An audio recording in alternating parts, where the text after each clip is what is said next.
Michael Ray Dibdin Heseltine, Baron Heseltine, Ch.P.C. is a British businessman, Conservative politician and patron of the Tory Reform Group. He was a Member of Parliament from 1966 to 2001, and was a prominent figure in the governments of Margaret Thatcher and John Major. In 1990 he stood for the leadership of the Conservative Party against Margaret Thatcher and, while he was unsuccessful, his standing triggered Thatcher's eventual resignation. Heseltine entered Parliament in 1966, entered the Cabinet in 1979 as Secretary of State for the Environment, where he promoted the Right to Buy campaign that allowed 2 million families to purchase their council houses. He was Secretary of State for Defence from 1983 to 1986. In the latter role he was instrumental in the political battle against the campaign for nuclear disarmament. Heseltine was widely considered an adept media performer and a charismatic minister, although he was frequently at odds with Thatcher on economic issues and was one of the most visible of the wets in that regard. He resigned from the cabinet in 1986 over the Westland Affair and returned to the black benches. Following Geoffrey Howe's resignation speech in November 1990, Heseltine challenged Thatcher for the leadership of the Conservative Party, polling well enough to deny her an outright victory on the first ballot. He lost to John Major on the second ballot. Major returned Heseltine to the cabinet. As a key ally of Major, Heseltine rose to become President of the Board of Trade and, from 1995, Deputy Prime Minister and First Secretary of State. He declined to seek the leadership of the party following Major's 1997 election defeat, but remained a vocal advocate for modernisation in the party. Heseltine was seen as a one-nation Tory, epitomised by his support for the regeneration of the city of Liverpool, at a time when it was facing economic collapse. The subsequent transformation of Liverpool, with his support, saw Heseltine having the award of Freeman of the City of Liverpool bestowed upon him in 2012. Early life: Michael Heseltine was born in Swansea in Wales and is a distant descendant of Charles Dibdin.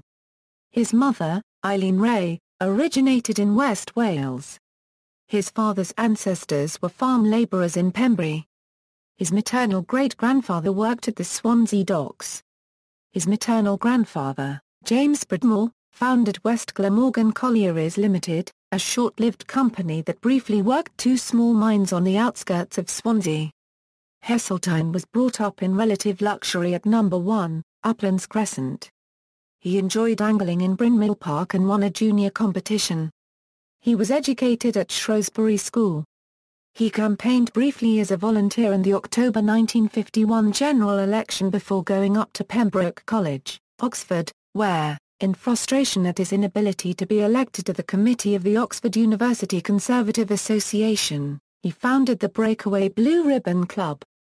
Julian Critchley recounts a story from his student days of how he plotted his future on the back of an envelope, a future that would culminate as Prime Minister in the 1990s. A more detailed apocryphal version has him writing down, Millionaire 25, Cabinet Member 35, Party Leader 45, Prime Minister 55 feet. He became a millionaire and was a member of the Shadow Cabinet from the age of 41 but did not manage to become party leader or Prime Minister. Heseltine's biographers Michael Crick and Julian Critchley recount how, despite not having an innate gift for public speaking, he became a strong orator through much practice which included talking in front of a mirror, listening to tape recordings of speeches by television administrator Charles Hill, and taking voice coaching lessons from a vicar's wife. In the 1970s and 1980s Heseltine's conference speech was often to be the highlight of the Conservative Party conference despite his views being well to the left of the then-leader Margaret Thatcher. He was eventually elected to the committee of the Oxford Union after 5 terms at the university. The following year, having challenged unsuccessfully for the presidency the previous summer, he served in top place on the committee, then as secretary, and then treasurer. During this last post he reopened the Union Cellars for Business and persuaded the visiting Sir Bernard and Lady Docker to contribute to the considerable cost. After graduating with a second-class degree in philosophy, politics and economics, described by his own tutor as a great and undeserved triumph, He was permitted to stay on for an extra term to serve as president of the Oxford Union for Michaelmas term 1954, having been elected with the assistance of leading Oxford socialists Anthony Howard and Jeremy Isaacs. After graduating, he built up a property business in partnership with his Oxford friend Ian Josephs. With financial support from both of their families, they started with a boarding house in Clanricarde Gardens and progressed to various other properties in the Bayswater area. He trained as an accountant, but after failing his accountancy exams in 1958 could no longer avoid conscription into national service. Heseltine later admitted to admiring the military, as his father, who died in 1957, had been a lieutenant colonel in the Royal Engineers in the Second World War and active in the Territorial Army thereafter. Heseltine felt that his business career was too important to be disrupted, although he and his father took the precaution of arranging interviews to increase his chances of attaining an officer's commission in case he had to serve.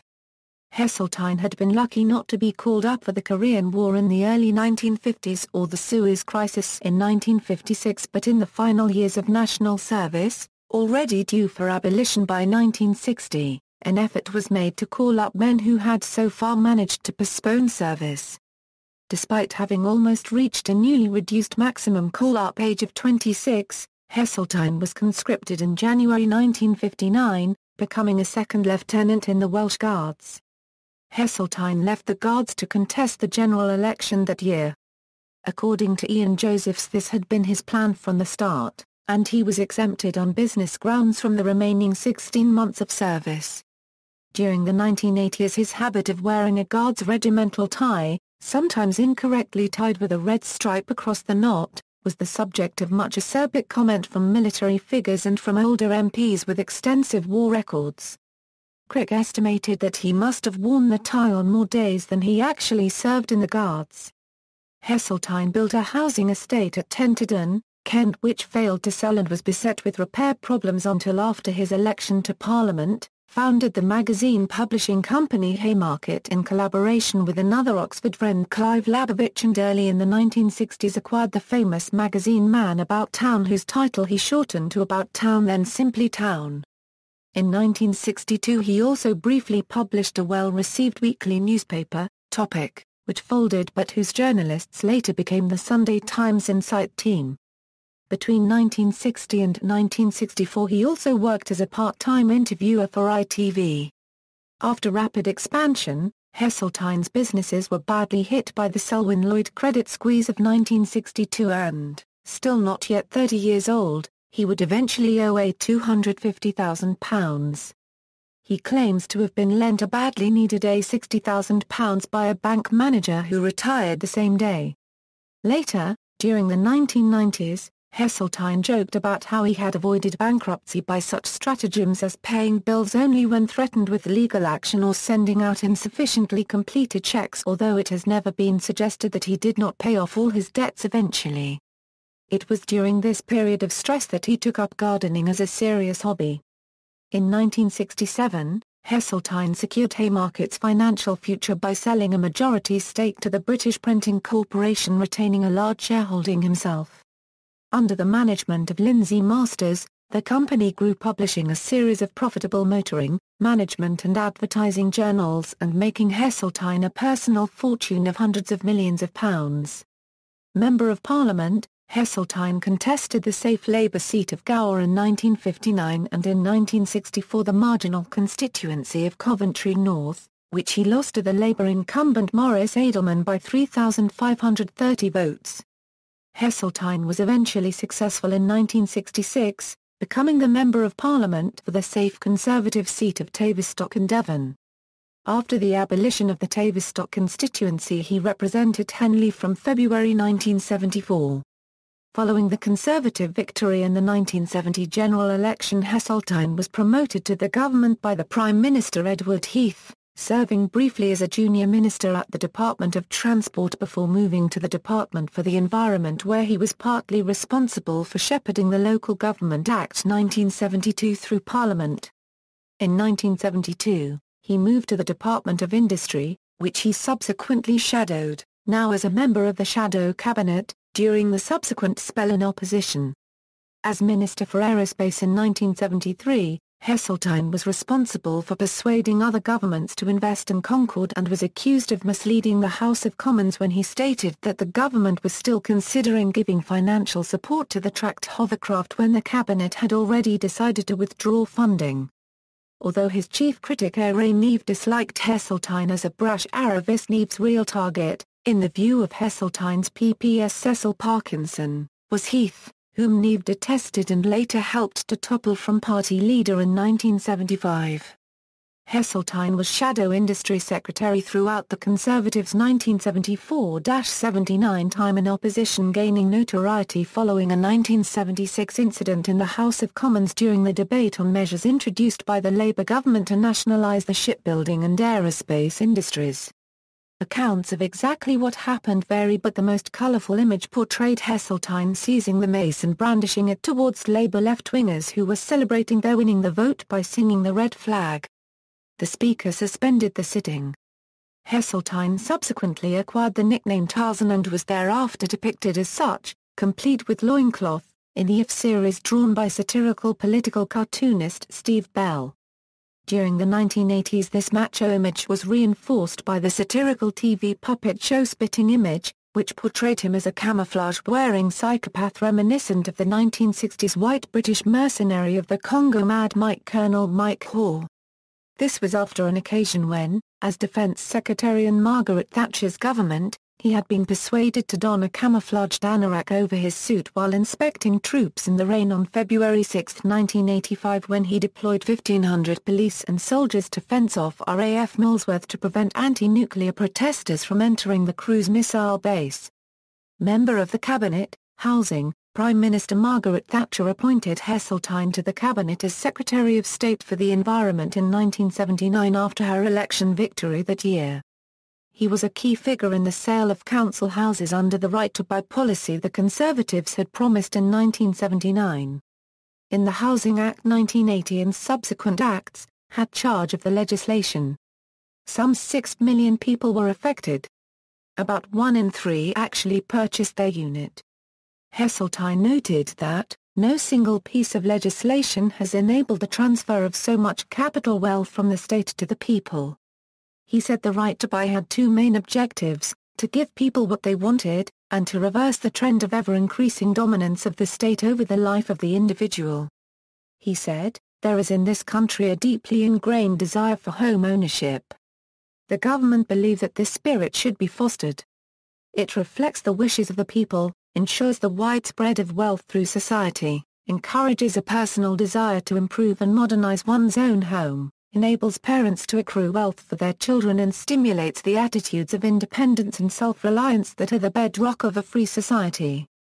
Riots. Heseltine became the troubleshooter to deal with the explosion of violence in Britain's inner cities in the aftermath of the Brixton and Toxteth riots during the early 1980s. As Environment Secretary in 1981 he opened Britain's first enterprise zone at Corby in Northamptonshire. Heseltine was responsible for developing the policies that led to 5 biannual National Garden festivals starting in 1984. He established development corporations that were directly appointed by the minister and overrode local authority planning controls, a controversial measure in Labour strongholds such as East London, Merseyside and North East England. Defence. Heseltine then served as Secretary of State for Defence from January 1983, his presentational skills being used to take on the campaign for nuclear disarmament in the June 1983 general election, until January 1986, when he resigned in a bitter dispute with Thatcher over the Westland Affair. Heseltine gathered his papers, got up from his chair and proclaimed "I can no longer be a member of this cabinet," and then left the room. Within hours he issued a statement denouncing Thatcher's managerial style and suggesting she was a liar who lacked integrity. Heseltine later said he regretted resigning from the cabinet in 1986, as he subsequently often wondered if he and Nigel Lawson would have been able to persuade Thatcher to abandon the poll tax.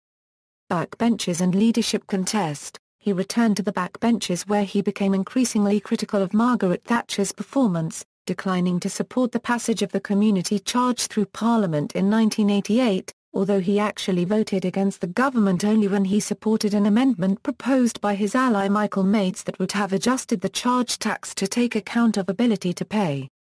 He abstained in the December 1989 Conservative Party leadership election, in which Sir Anthony Mayor challenged for the party leadership and repeatedly insisted that he could not foresee circumstances in which he would challenge Thatcher for the leadership. Following Geoffrey Howe's resignation speech on November 13, 1990, Heseltine announced his candidacy for the leadership of the Conservative Party. During the subsequent leadership election on November 20, he polled 152 votes in the first round of voting by Conservative MPs, enough to prevent an outright Thatcher victory. Heseltine was thought by many pundits to be on course to beat her in the second ballot, as many Conservative MPs were now rumoured to be ready to switch support from Thatcher, and only 27 would have had to do so to give Heseltine the overall majority he needed in the second ballot. With lukewarm support from her cabinet, most of whom told her that she could not win, and faced with the bitter prospect of a Heseltine premiership, Thatcher withdrew from the contest and announced her resignation on the morning of November 22, although she continued to serve as Prime Minister until a new party leader had been chosen. Over the weekend on November 25, many Conservative MPs were faced with the anger of their local party members who overwhelmingly supported Thatcher but did not at that time have a vote in leadership elections, and opinion polls showed that Chancellor John Major would also boost Conservative support if leader. In the second ballot, a week after the first, Heseltine's vote actually fell to 131, as some MPs had voted for him in the first ballot as a protest against or to try to oust Thatcher, but preferred to vote for other candidates now that they had a wider choice. John Major, with 185 votes, was only 2 votes short of an overall majority, and Heseltine immediately and publicly conceded defeat, announcing that he would vote for Major if the third ballot went ahead. Although for the rest of his career Heseltine's role in Thatcher's downfall earned him enmity from Thatcher's supporters in the Conservative Party, this opprobrium was not universal. In a reference to the reluctance of the cabinet to support Thatcher on the second ballot, Edward Lee said of Heseltine, "At least he stabbed her in the front." Returned to the cabinet, Heseltine then returned to government as Secretary of State for the Environment, with particular responsibility for reviewing the community charge, widely and correctly expected to lead to poll tax being abolished, allegedly declining an offer of the position of Home Secretary. Following the 1992 general election, he was appointed Secretary of State for Trade and Industry, choosing to be known by the title, dormant since 1974, of President of the Board of Trade, and promising to intervene before breakfast, dinner and tea to help British companies. Heseltine's responsibilities also included energy, which was previously a separate ministry. When plans were made in 1992 for the privatisation of British coal, it fell to Heseltine to announce that 31 collieries were to close, including many of the mines in Nottinghamshire that had continued working during the 1984-5 strike. Although this policy was seen as a betrayal by the Nottinghamshire miners, there was hardly any organised resistance to the programme. The following week a threatened rebellion by some Conservative MPs over the plans led to the number of closures being scaled back to the 10 least viable mines. The government stated that since the pits were money losers, they could be sustained only through unjustifiable government subsidies. Mine supporters pointed to the mines' high productivity rates and to the fact that their monetary losses were due to the large subsidies that other European nations were supplying their coal industries. Whilst Heseltine is generally seen as a one-nation conservative, his reputation in the coal fields remains low. The band Chumbawamba released the critical song Mr. Heseltine Meets the Public that portrayed him as an out-of-touch figure with. The same group had once dedicated a song to the village of Fitzwilliam, West Yorkshire, which was reduced to a ghost town following the closure of local pits. In June 1993, Heseltine suffered a severe heart attack whilst in Venice, which led to concerns on his ability to remain in government after he was televised leaving hospital in a wheelchair. In 1994, Chris Morris jokingly implied on BBC Radio 1 that Heseltine had died, and persuaded MP Jerry Hayes to broadcast an on-air tribute. Morris was subsequently suspended. Heseltine, who after being seen as an Arabist in his younger days, was now something of a grandee and elder statesman and re-emerged as a serious political player in 1994, helped by his flirting with the idea of privatizing the post office and by his testimony at the Arms to Iraq inquiry, at which it emerged that he had refused to sign the certificates, attempting to withhold evidence. The cover of Private Eye announced "A Legend Lives," and one major newspaper ended an editorial by proclaiming that the balance of probability was that Heseltine would be Prime Minister before the end of the year, this being at a time when John Major's leadership had lost much credibility after the Back to Basics scandals. However, there was no leadership election that autumn. Deputy Prime Minister. In mid-1995, John Major found himself consistently opposed by a minority of Eurosceptic MPs in his party and challenged them to put up or shut up by resubmitting himself to a leadership election in which he was unsuccessfully opposed by John Redwood, the Secretary of State for Wales. There was speculation that Heseltine's supporters would engineer Major's downfall in the hope that their man would take over, but they stayed loyal to Major. Heseltine, who showed his ballot paper to the returning officers to prove that he had voted for Major, commented that John Major deserves a great deal better than that from his colleagues. He was promoted to Deputy Prime Minister and First Secretary of State. In this capacity he chaired a number of key cabinet committees and was also an early key enthusiast for the Millennium Dome. In December 1996, Heseltine, angering Eurosceptics, joined with Conservative Chancellor Kenneth Clarke in preventing any movement away from the government's official refusal to decide on whether or not to join the single currency. Heseltine suffered further heart trouble early in 1997, and declined to stand for the Conservative Party leadership again after the 1997 election, although there was still speculation that Clarke might have stood aside for him to stand as a compromise candidate. He became active in promoting the benefits for Britain of joining the single European currency, appearing on the same stage as Tony Blair, Gordon Brown and Robin Cook as part of an all-party campaign to promote Euro membership.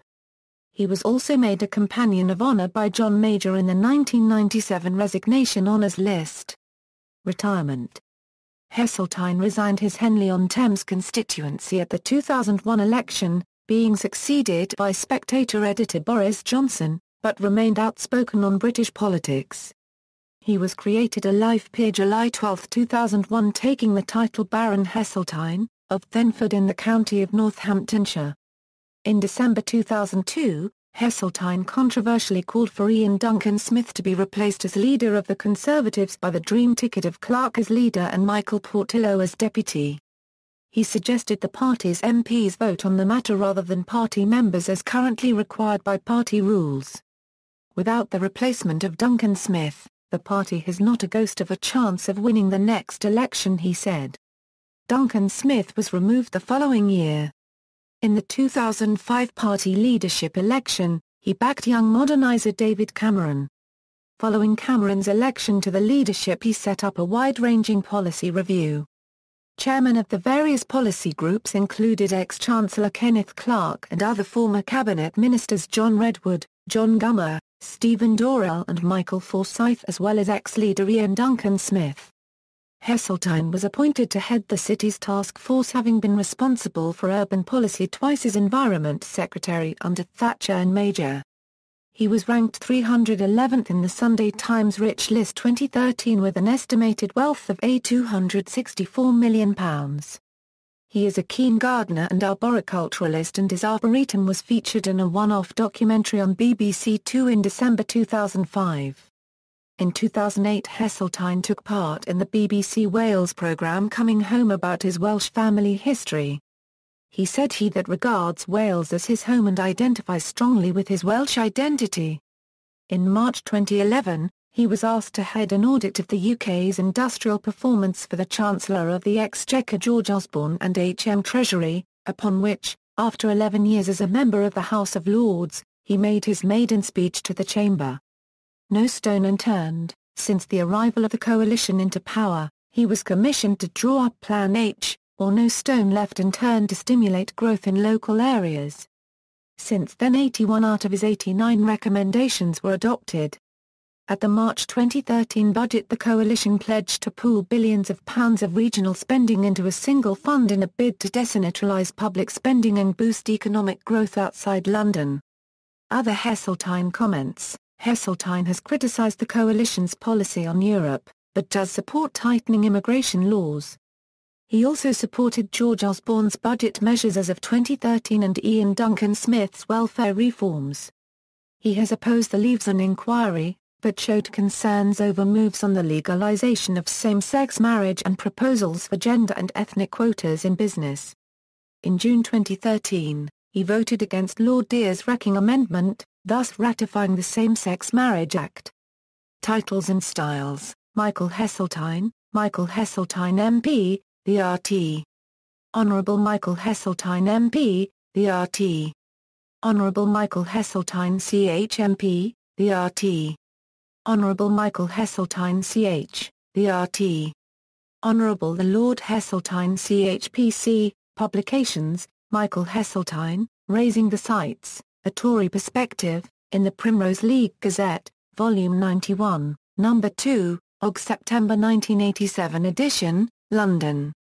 Julian Critchley, Heseltine, The Unauthorised Biography, Andra Copyright Deutsch, London, September 1987, ISBN 0-233-98001-6, Michael Crick, Michael Heseltine, A Biography, Hamish Hamilton, 1997, ISBN 0-241-13691-1, Michael Heseltine, Life in the Jungle, Hodder and Stoughton, 2000, ISBN 0-340-73915-0, written with the acknowledged assistance of Heseltine's lifelong friend Anthony Howard.